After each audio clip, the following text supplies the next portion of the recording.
സംസ്ഥാനത്ത് ഇന്ന് ഉഷ്ണതരംഗ മുന്നറിയിപ്പില്ല. എന്നാൽ ചൂടേറിയതും അസ്വസ്ഥത ഏറിയതുമായ അന്തരീക്ഷ സ്ഥിതി തുടരും. കള്ളക്കടൽ പ്രതിഭാസത്തെ തുടർന്ന് കേരള തമിഴ്നാട് തീരത്ത് പ്രഖ്യാപിച്ച റെഡ് അലർട്ട് ഓറഞ്ചായി പരിമിതപ്പെടുത്തിയിട്ടുണ്ട്. TS ഹരികൃഷ്ണൻ നൽകും വിവരങ്ങൾ. ഹരി, എന്തൊക്കെ മുന്നറിയിപ്പുകൾ ചൂടുമായി ബന്ധപ്പെട്ടും കടലേറ്റവുമായി ബന്ധപ്പെട്ടൊക്കെ നൽകുന്നുണ്ട്?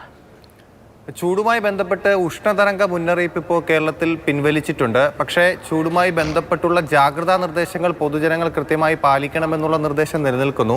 അതായത് പാലക്കാടായിരുന്നു ഏറ്റവും കൂടുതൽ താപനില രേഖപ്പെടുത്തിയിരുന്നത്. അവിടെ ഇപ്പോൾ 40 ഡിഗ്രി സെൽഷ്യസിന് താഴെ ആയിട്ടുണ്ട് ചൂട്.